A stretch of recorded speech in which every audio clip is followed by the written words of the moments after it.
Now, hello everybody, my name is Christian and welcome back to Skycast. And as of right now, we're seeing a trough moving through portions of the central United States. That's going to bring numerous days of severe weather, and as well as that, the tropics beginning to pick up with an area of development expecting to move from the Caribbean into portions of the Gulf of Mexico and possibly even landfall into the United States. Let's get right into it.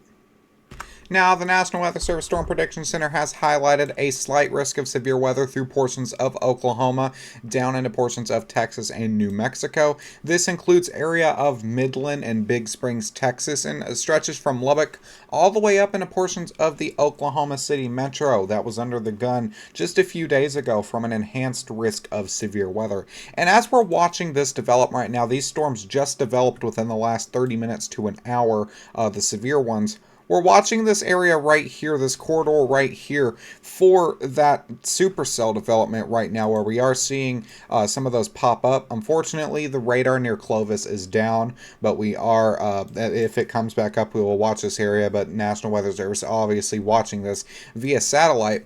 We also have another area of development within this area. Anything that can remain discrete or become supercellular before it eventually congeals into a line will have a possibility to produce some gorilla hail and possibly even a few isolated tornadoes.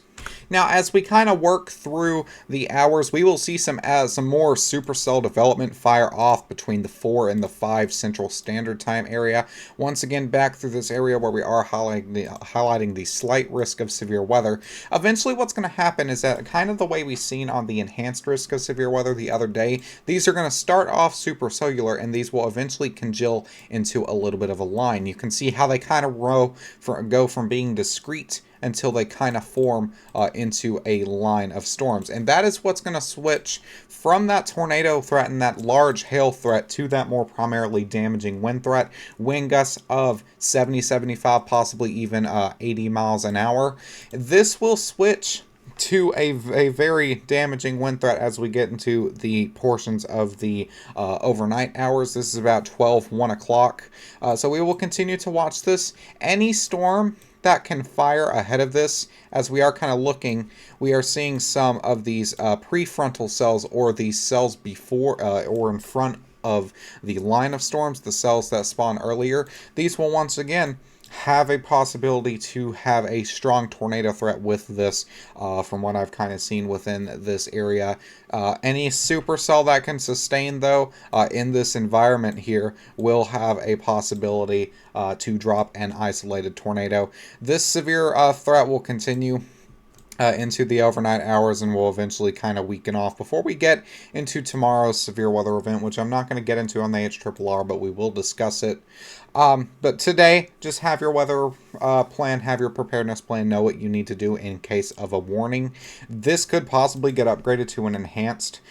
The next Storm Prediction Center update comes out between, I think, 6 or 7 Eastern Time. I'm not 100% sure on that, so don't hold me to it.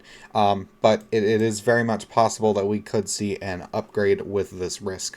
As we get into tomorrow, portions of the same area under another risk. Slight risk stretches from Oklahoma City just a little more eastward now into portions of Fort Worth, Denton, and into portions of North San Angelo. But kind of the same area that we are seeing today. Slight risk stretches from the Midland area all the way up into portions of Oklahoma Springs. Some of these areas under it once again. So we're going to continue to watch tomorrow for that threat for tornadoes, damaging winds, possibly even some larger hail with this as well. And then we even get into portions of Monday. Severe weather expected. This is actually a very wide slight risk, and this is probably going to be the main event, which I will show you guys in a second. Slight risk of severe weather stretches anywhere from Austin, Texas, down up into portions of St. Louis, into portions of Missouri. Once again, a couple tornadoes are possible as of right now. That's the highlights. Damaging winds, some larger hail. This is still a ways out, so we haven't got all the threats highlighted, but it does seem to be an all threats hazard type deal. Now, the CSU MLP model, one of the computer models that we do have, has actually predicted a 15% tornado threat through this area. This is the Monday risk, where we've seen that big slight risk from Missouri down into Texas. Overall, low hail threat and kind of a mediocre wind threat, but that tornado threat is very, very elevated for it being issued out on a day 3. This is not official. This is just one of the models that I would like to show. So we're continuing to watch this. If you're under the gun for the next few days, have a plan, know what you need to do, and just stay safe and keep the eye on the weather. Now, I do want to swap to the tropics a little bit, and the tropics are very, very active right now. So let's go ahead and start with area number 1. Tropical Storm Lane has formed in the Eastern Pacific. This used to be 13E. This is now Tropical Storm Lane. As of now, not really expected to be anything crazy. Tropical storm force gusts of about 65 miles an hour at its peak. This could obviously kind of grow, but we're just continuing to watch to see what the National Hurricane Center issues on this. The only land in this area would be Hawaii and maybe one of these or 2 little specks down here, but this is nowhere near land. So that's pretty good. We're kind of watching this to see, not really much of a concern yet. We also have another area just to the east of that.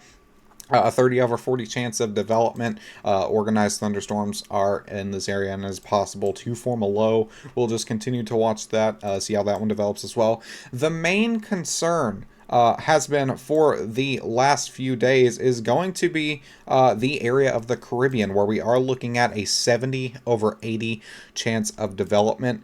This is expected to move into the Gulf of Mexico now. Now, if we are looking at the tropical tidbits and Zimble model, you can see very, very high confidence. All that clustering down there shows high confidence in some sort of tropical development. If we continue to run this on, they kind of stay connected and stay clustered as they get ready to move into the Gulf of Mexico. Once they enter the Gulf of Mexico, though, it's kind of just a what if. It could hit Florida.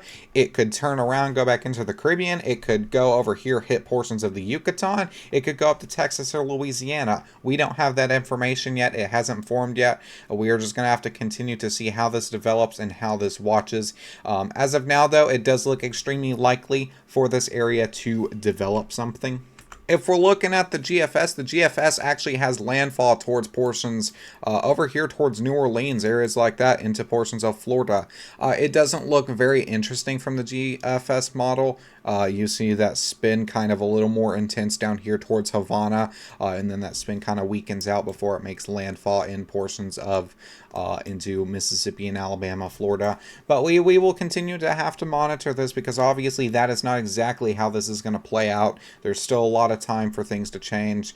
So it really is just a what if game through this area, depending on what tries to develop and where this goes.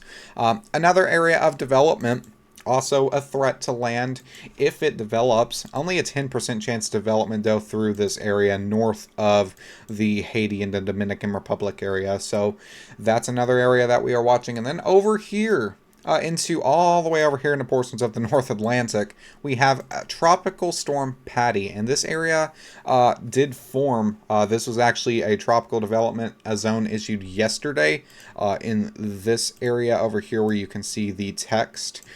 This has now formed and is expected to become and has become Tropical Storm Patty, and this will continue over into portions of Europe. You can see that track there. This will be the second storm in the Atlantic hurricane season to go all the way over here and hit portions of Europe. So once again, we're also watching that. So very active with the tropics, very active with the severe weather. We've got to keep an eye on this. Things usually do pick up in November with tornado season, the end of hurricane season and all that. So this all isn't all too rare. But there's definitely a lot to keep an eye on, a lot of models to go through, and just everybody needs to stay weather aware and stay safe. So besides that, that's all I have for you guys today. I will do my best to post updates on severe weather and the tropics as much as I can on my X page. You can find a link in the description. If you want to drop a follow, go ahead and do that. Thank you guys so much for tuning in. Have a great day, and I'll see you guys in the next one.